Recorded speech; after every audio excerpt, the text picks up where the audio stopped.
Hey guys, it's John Claude, and we are down to our final deck of this box.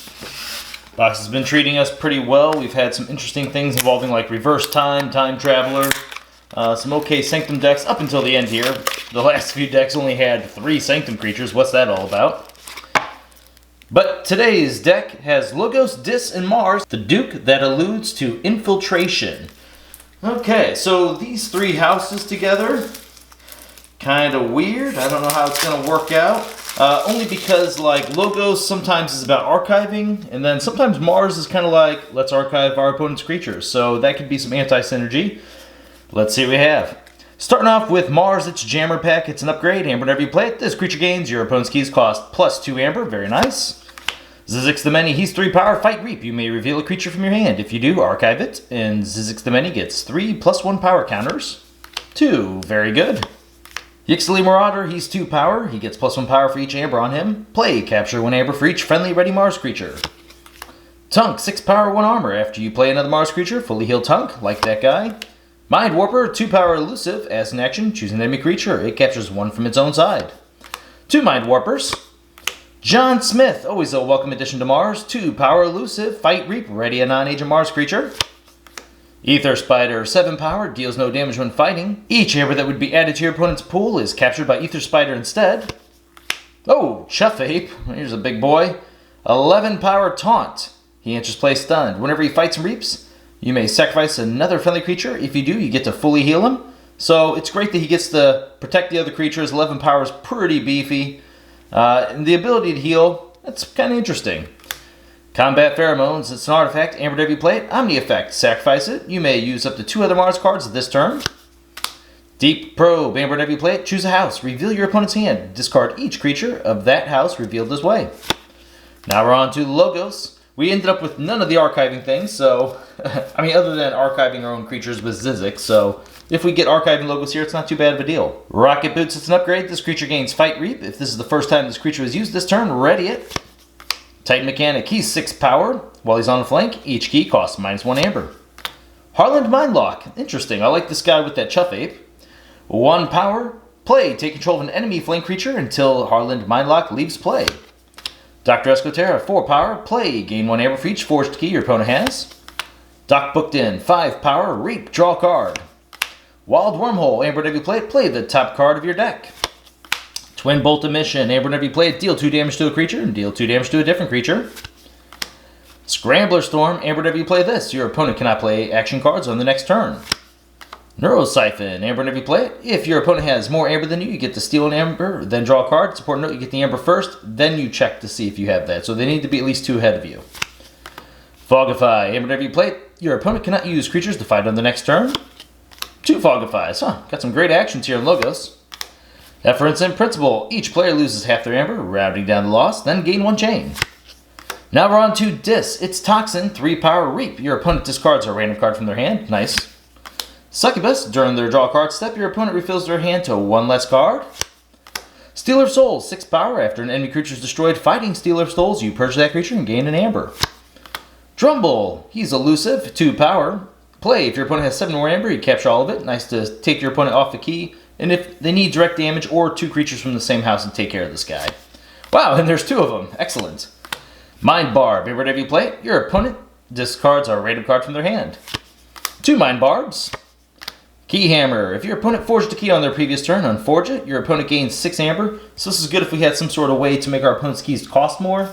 I don't really see that there, but it is interesting to note that we have Key Hammer and 2 Drumbles, so it will slow down your opponent. Hand of Dis, play, destroy a creature that is now on the flank. Fear, return an enemy creature to its owner's hand. Control the Weak, choose a house on your opponent's identity card. Your opponent must choose the house as their active house on the next turn. Last card of the deck. Hey, it's Arise, choose a house, return each creature of that house from your discard pile to your hand, gain 1 chain. So Arise might be okay. What do we have in Dis? It's a little bit light on creatures. I mean, well, effective creatures. Dribbles are nice, but let's see, there's only like 5, yeah. 5 creatures in Dis to return back. Kind of low powered. It'd be better if we had some bigger effects like either more Succubuses or Ember Imps or more Toxins. Things that, you know, once we play Arise, it's worth having these creatures on the board and getting some extra value because we're messing with our opponent's hand in some way. or just the way they can play. So their rise is not as hot as it normally is, because that disc package is a little off. I do like the logos package we have here. The 2 Fog Fives are nice. The Scramble Storm is excellent. A lot of amber here.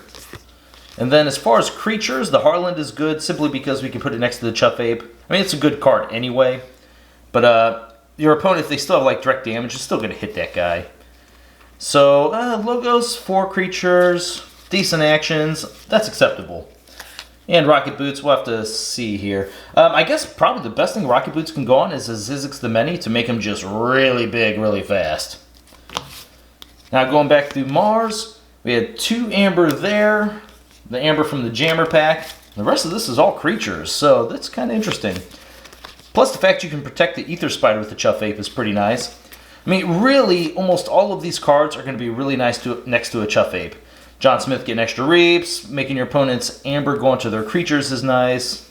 Tunk, maybe not so much. He's beefy on his own. But Marauder, if he's captured some amber, that's nice next to it. Just, you know, keeping your opponent's amber away from them. And the Zizix the Many, yeah, I'm just letting these guys build up and get huge. Actually, besides getting huge and like fighting with these creatures, you're also like archiving creatures. So the fact that you can maybe build up to a bigger turn and like even disc, we only had like what, 5 disc creatures and 4 logos, so not too many others other than I guess Mars. But it can still at least set those up.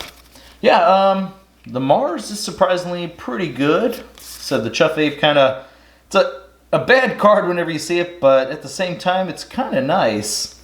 It's actually really good in here. Kind of the star of the deck, really. Yeah, so it looked like there was quite a bit of ways to mess with our opponent's amber. You got the Ether Spider. You got the Mind Warpers. This can help using a Mind Warper again. But there wasn't too much in logos other than like maybe preventing your opponent from being able to play certain action cards, right? If you know they have bait and switch. This is a great card to play before that turn you think they're going to do it. Let's see, Efforts in Principle, another nice amber control. And then whenever we get to Dis, we have the 2 Drumbles. That's very, very good. One problem is sometimes you might have to hold on to them. And then Keyhammer. So this might actually be a little excessive as far as Dis is concerned. These 3 amber control cards, because you can't just sit there and hold on to them. You're probably going to find yourself discarding at least one of these per game. Doesn't matter which one it is, because you don't want to sit there and hold on to a card and chain yourself for that long. But it is nice if it somehow does work out in your favor to where you can keep doing them. There might even be a time where, because you know your opponent is real close to, you know, they're on their 2nd key, they're close to forging their 3rd. There might be a time where you do bring back everything that's late in the game, and you basically just hold on to these Drumbles. Okay, you play one, wait for them to deal with it. Okay, they dealt with it, you play another Drumble. And that might be enough to actually get you to where you need to be to actually come back and win that game, if they're ahead. So, alright, overall a pretty interesting deck. There wasn't like... So, there is decent synergies within houses themselves. I think the deck will perform just fine. It's a little light on Amber. As I said, if the disc creature package would have been a little bit stronger, this would get a very high rating because of a rise. 2 Mind Barbs, excellent. Yeah, so it just, the deck has a, we call this like a pile of good stuff. This deck is just a lot of good different cards within it. So we're going to have to go with a rating here, and this deck is going to be a B-. It has just enough amber control and its big forms of amber control. So even if your opponent can rush out a lot of amber, you have ways to deal with it. And I think as you're doing that, you're going to build a board presence, and the deck is going to perform overall pretty well. Thank you to our newest patron, Board Games with Neuramas. Alright guys, thank you very much for watching my videos, and I will see you next time.